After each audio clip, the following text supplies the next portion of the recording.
நண்பர்களே வணக்கம். சம்போ சரவணன்.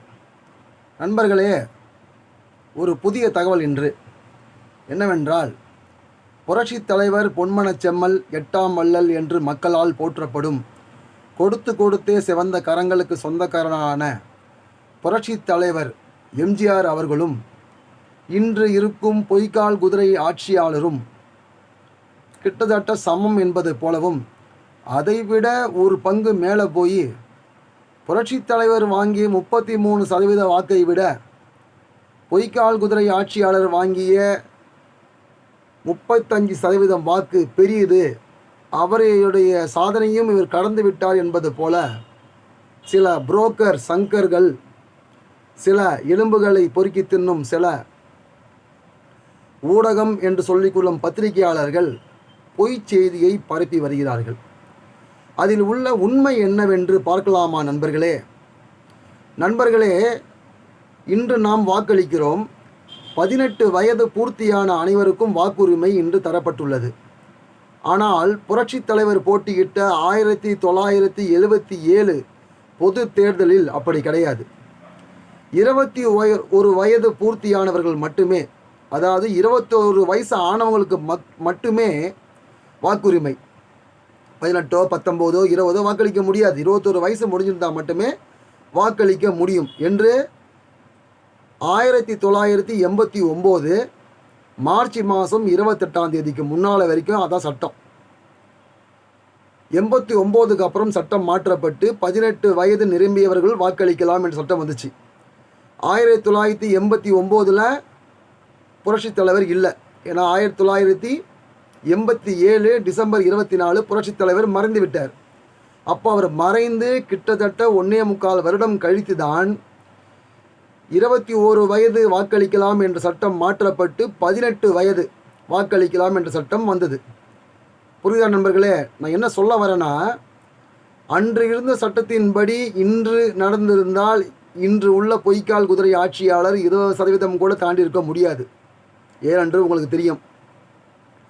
அன்று ஒருவேளை 1977 18 வயது நிரம்பியவர்கள் வாக்களிக்கலாம் என்று இருந்திருந்தால் புரட்சி தலைவர் கிட்டத்தட்ட 50% தாண்டி வாக்குகளை பெற்றிருப்பார். இன்று இருப்பது போல அன்று போட்டி இல்லை நண்பர்களே, கடுமையான போட்டி. இன்னும் சொல்ல போனால் புரட்சி தலைவர் எதிர்த்து போட்டியிட்ட அத்தனை பேரும் ஆண்டவர்கள் என்றால் மத்திய அரசில் முக்கியமான சக்தியை பெற்றிருந்த இந்திரா அம்மையார் ஒரு பக்கம், இந்திரா காங்கிரஸ் ஒரு பக்கம், கர்ம வீர காமராஜர் ஸ்தாபன காங்கிரஸ் ஒரு பக்கம், மு கருணாநிதி தலைமையில் திமுக ஒரு பக்கம். 3 பக்கமும் சரியான போட்டி. இந்த போட்டியில் புரட்சித் தலைவர் பொன்மனச் செம்மல் மாபெரும் வாக்குகள் வித்தியாசத்தில் வெற்றி பெற்று பெரும்பான்மை பெரும்பான்மை பெற்று பெரும்பான்மையோட சொந்த காலில் ஆட்சி அமைச்சார். இன்னும் சொல்ல போனால் அனைத்து இந்திய அண்ணா திராவிட முன்னேற்ற கழக வரலாற்றிலேயே சொந்த காலில் தான் ஆட்சி அமைத்திருக்கிறோமே தவிர யாருக்கிட்டும் இரவல் கால்களை பெற்றதே கிடையாது. நான் என்ன சொல்ல வரேன்னு உங்களுக்கு புரியும். இரவல் கால்களை பெற்று பொய்க்கால் குதிரை ஆட்சியை புரட்சித் தலைவர் உருவாக்கி இந்த அனைத்து இந்திய அண்ணா திராவிட முன்னேற்ற கழகம் எந்த காலத்திலும் அமைத்ததே கிடையாது. சொந்த காலில் நின்ன ஒரே கட்சி அனைத்து இந்திய அண்ணா திராவிட முன்னேற்ற கழகம் கட்சி மட்டும்தான் என்பதை அதிமுக தொண்டர்கள் உரிமையோடு தெம்பாக சொல்லலாம். இன்னொன்று, இன்று உள்ள சில ஊடகத்தினரும் பத்திரிகையாளர்களும் ஒரு விஷயத்தை மறைக்கிறாங்க. அது என்னன்னு பார்த்தீங்கன்னா, புரட்சித் தலைவர் அவர்களை விட இவர்கள் செல்வாக்கில் உயர்ந்தவர் என்று சொல்கிறாங்க.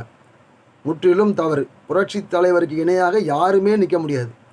ஏன்னா குழந்தையிலேருந்து பாட்டி வரைக்கும் அத்தனை பேரும் விரும்பினாங்க அவரை. முதல் தேர்தலிலே 130 தொகுதிகள் வெற்றி பெற்று 130 எம்எல்ஏக்களுடன் ஆட்சி புரிஞ்சார் புரட்சித் தலைவர் பொன்மனச் செம்மல் எம்ஜி ராமச்சந்திரன் என்கிற எம்ஜிஆர் என்பது 3 எழுத்து.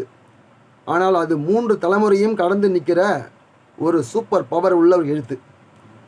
அதிமுக தொண்டனாக இது சொல்கிறேன்னு நினைக்காதீங்க. ஒவ்வொரு தமிழும் சொல்ல வேண்டியது. புரட்சித் தலைவரோடு உருவாக்கிய அந்த கட்சியால் தமிழகத்துக்கு கிடைத்த நன்மைகளை வரிசைப்படுத்தி பார்த்தீங்கன்னா உங்களுக்கு புரியும்.